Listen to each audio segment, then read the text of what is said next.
우리 성도님들 모두 안녕하십니까? 사랑하는 우리 성도님들의 건강과 평안을 기원합니다. 완연한 가을입니다.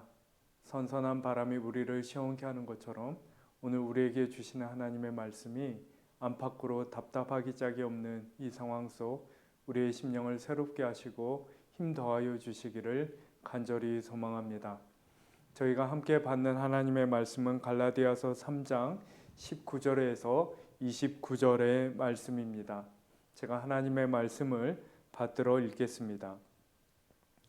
그런즉 율법은 무엇이냐? 범법합으로 더하여진 것이라. 천사들을 통하여 한 중보자의 손으로 베푸신 것인데 약속하신 자손이 오시기까지 있을 것이라. 그 중보자는 한편만 위한 자가 아니나 하나님은 한 분이시니라. 그러면 율법이 하나님의 약속들과 반대되는 것이냐? 결코 그럴 수 없느니라. 만일 능히 살게 하는 율법을 주셨더라면 의가 반드시 율법으로 말미암아 쓰리라. 그러나 성경이 모든 것을 죄 아래에 가두었으니 이는 예수 그리스도를 믿음으로 말미암는 약속을 믿는 자들에게 주려 함이라. 믿음이 오기 전에 우리는 율법 아래에 매인 바 되고 계시될 믿음의 때까지 갇혔느니라. 이것이 율법이 우리를 그리스도께로 인도하는 초등교사가 되어 우리로 하여금 믿음으로 말미암아 의롭다 함을 얻게 하려 함이라. 믿음이 온 후로는 우리가 초등교사 아래에 있지 아니하도다.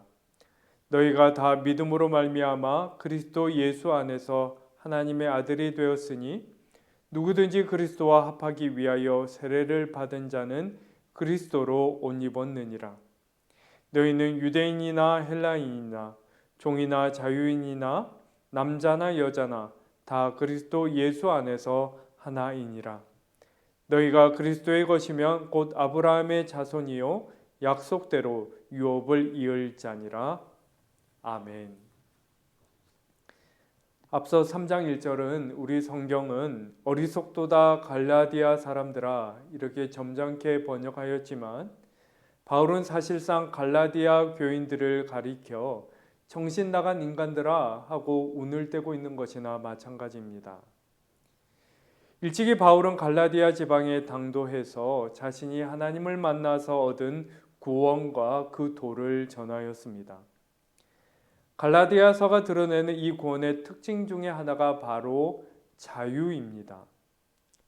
마틴 루터가 그러했던 것처럼 율법의 원칙성에 얽매여서 자기 자신과 다른 사람을 억압하는 방식으로 삶을 살았던 바울이었는데 다메섹 도상에서 하나님을 직접 만나고 구원받았음을 확신하게 되자 그에게 새로운 자유가 주어졌던 것입니다. 이런 면에서 바울이 갈라디아 교우들에게 전하고자 하는 것도 결국은 하나님의 구원 안에서 누리는 진정한 자유, 바로 그것이었습니다. 여러분, 그런데 어떤 일이 벌어졌던 것입니까? 바울이 그곳을 떠나고 몇 해 후 어떤 율법 교사들이 그곳에 들어와서 바울의 견해와 권위에 이의를 제기하고 다시 율법의 그 원칙성을 가르치고 강조했던 것이죠. 문제는 갈라디아 교인들조차 그 이야기에 솔깃해서 동조함으로써 사실상 어렵게 얻은 새로운 자유였는데 그것을 내팽개치고 다시금 스스로 올무에 매이는 그런 꼴이 되었던 것입니다. 이에 바울이 이렇게 힘주어 말하는 것이죠. 정신 나간 갈라디아 교인들이여 정신 차리십시오. 13장 전반부에서 바울은 유대인들이 자신들의 시조처럼 여기는 아브라함을 들어서 율법의 문제 그리고 영적 자유의 문제를 다뤘습니다. 하나님이 아브라함에게 약속하신 그 복은 우리의 율법 준수 여부에 따라 취소되거나 실행되거나 하는 것이 아니라는 것이죠. 여러분, 그렇다면 여기서 질문이 생길 수 있습니다. 애초에 율법은 왜 생긴 것이냐? 그것이 우리의 구원을 결정하는 여부와 아무런 상관이 없다면 애초에 그것이 왜 필요한 것이냐? 이렇게 질문할 수 있는 것이죠. 이에 오늘 본문 19절에서 바울은 이렇게 대답했습니다. 그런즉 율법은 무엇이냐? 범법함으로 더하여진 것이라 천사들을 통하여 한 중보자의 손으로 베푸신 것인데 약속하신 자손이 오시기까지 있을 것이라. 쉽게 말해서 범법함이, 죄를 범함이 있으니까 법이 생겨난 것이다. 이렇게 대답한 것이죠. 거꾸로 생각하면 아무도 죄를 짓지 않는다면, 그 누구도 죄를 짓지 않는다면 아마도 그곳에 법은 필요 없을 테지요. 죄를 지으니까 그것을 죄로 규정하고 책임을 물을 법도 필요하다는 것입니다. 한마디로 죄 문제가 스스로 해결되지 않으니까 법도 있어야 했다. 이렇게 대답하고 있는 것이지요. 유대인들은 율법이 아닌 그리스도를 믿음으로 구원을 얻는다고 주장하는 소위 그리스도인들이 율법을 폐기하려 든다고 득달같이 달려들었습니다. 하지만 사실은 그것이 아닌 것이죠.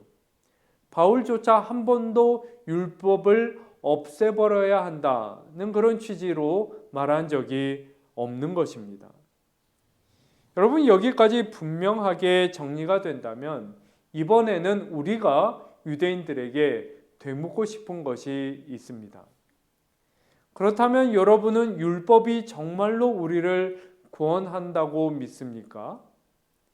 조금 더 구체적으로 묻는다면 여러분은 율법을 지켜서 우리가 구원을 받을 수 있다고 그렇게 믿습니까?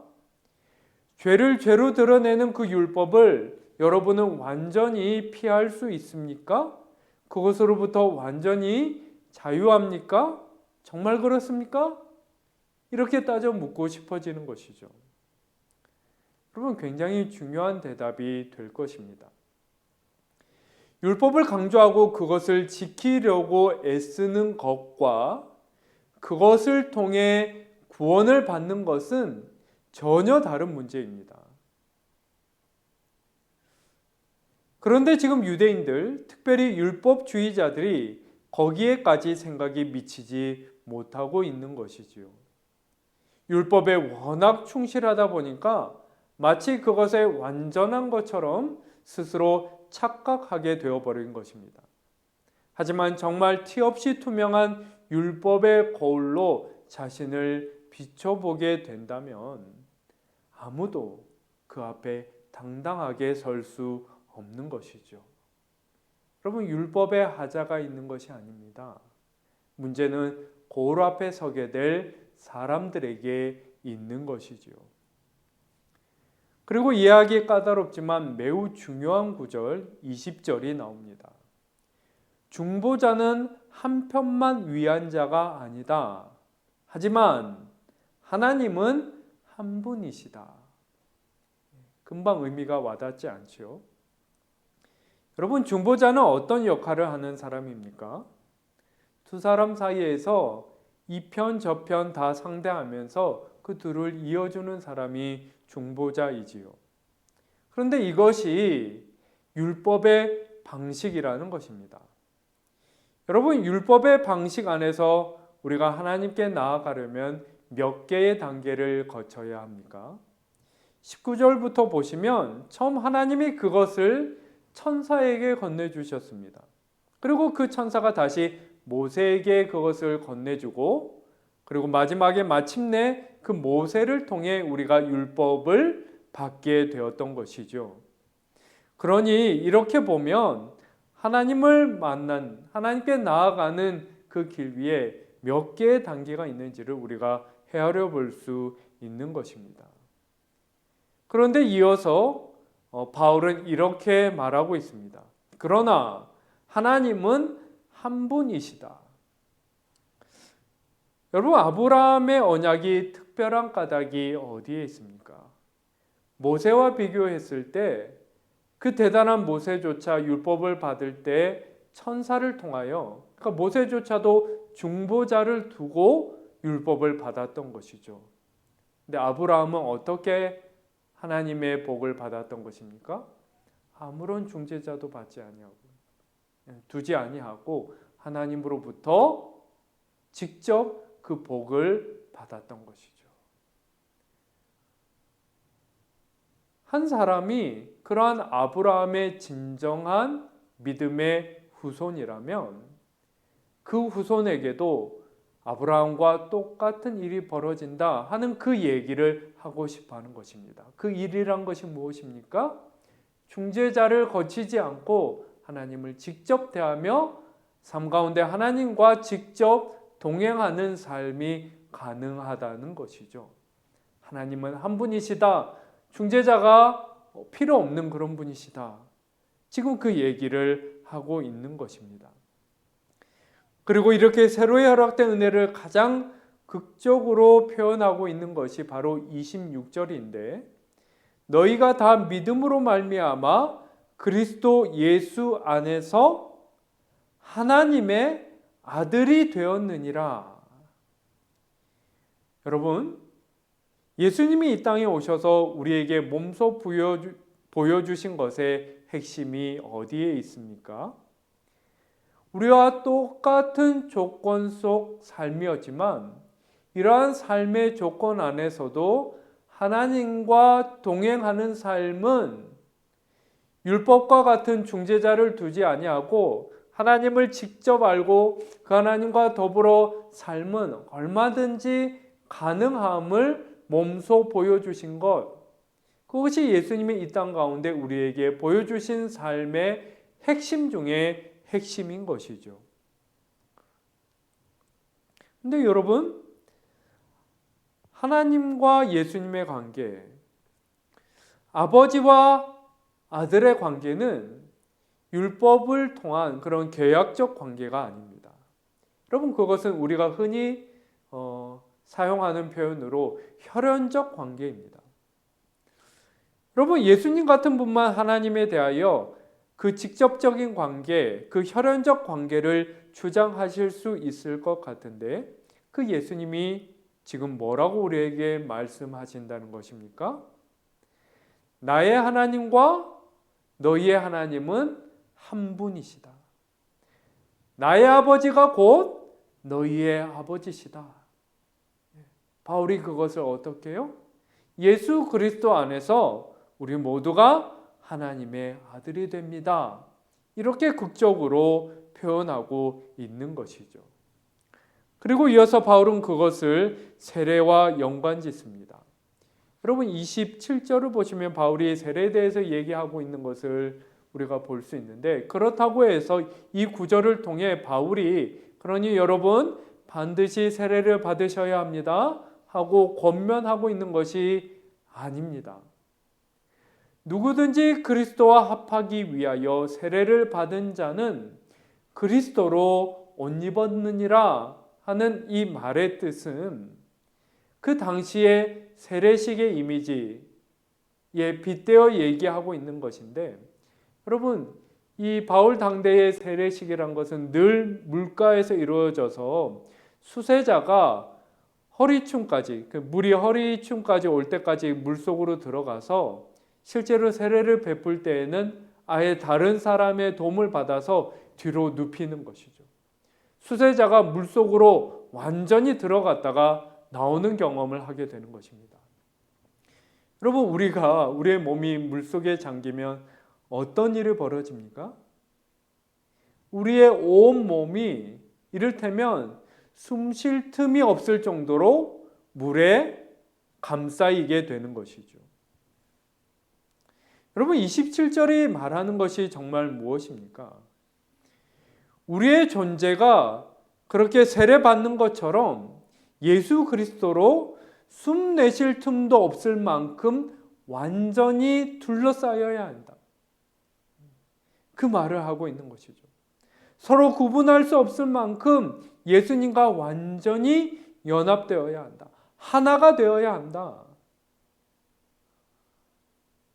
그것을 예수 그리스도로 옷 입는다. 이렇게 은유적으로 표현하고 있는 것이죠. 여러분, 우리가 그렇게 예수 그리스도와 완전한 연합, 하나됨을 이루어야 할 까닭이 어디에 있습니까? 예수 그리스도께서 우리에게 가져다 주신 변화, 그 영적 자유를 우리도 얻고 누리기 위해서이지요. 여러분, 요한복음 16장 32절에서 예수님이 이런 말씀을 하신 적이 있습니다.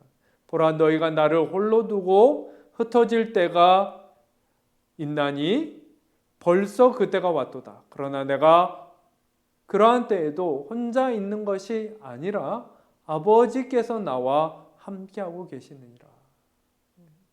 예수님이 재차 고난에 대해서 예고하시고 너희를 떠나가게 될 것이다 이렇게 말씀하시자 예수님이 자신들의 기대를 저버리는 것으로 여긴 사람들이 예수님을 향하여 등을 돌리고 떠나간 것이죠. 그러한 순간에 예수님이 뭐라고요? 그러나 내가 혼자 있는 것이 아니라 지금 여기 아버지께서 나와 함께하고 계시느니라. 여러분, 이것은 지금 예수님이 그 자신을 향하여 등을 돌리는 사람들에게 섭섭함을 표하는 것이나 자신의 자존심을 세우고 계신 것이 아닙니다. 이 땅 삶을 살아가는 예수님의 의식 가운데 나와 아버지는 하나이다 하는 것이 너무나 분명했던 것이죠. 그것을 표현하신 말씀이 바로 요한복음 16장 32절의 말씀입니다. 그런데 오늘 성경이 오늘 이 갈라디아서 3장 말씀에 바울이 우리에게 무엇이라고 얘기하는 것입니까? 우리도 또한 예수 그리스도 안에서 그와 같은 것이 우리에게 가능하다. 그리고 그것이야말로 우리에게 진정한 영적 자유를 가져다 준다. 이 얘기를 하고 있는 것이죠. 아브라함이 그러했던 것처럼 또한 우리도 그러하다고 오늘 성경은 우리에게 말하고 있는 것입니다. 사랑하는 성도님들의 오늘 하루 위에 그리스도를 힘입어 우리 아버지 하나님과 동행함의 그 능력과 풍성함이 충만하시기를 간절히 기원합니다. 기도드리겠습니다. 하나님 아버지, 하나님 우리를 구원하심으로 그 무엇에도 얽매이지 아니하고 하나님의 자녀된 바 우리의 그 은혜와 구원과 능력과 은총을 얼마든지 누릴 수 있음을 늘 기억하며 그것을 늘 충만하게 누리는 저희 모두가 되게 하여 주시옵소서. 하나님 앞에 합당치 못한 우리의 연약함 너무나 분명할지라도 그 모든 두려움을 이겨내고 담대히 하나님께 나아가므로 하나님 우리에게 허락하시는 회복과 능력과 평안을 충만하게 누리는 저희 모두 되게 하여 주시옵소서.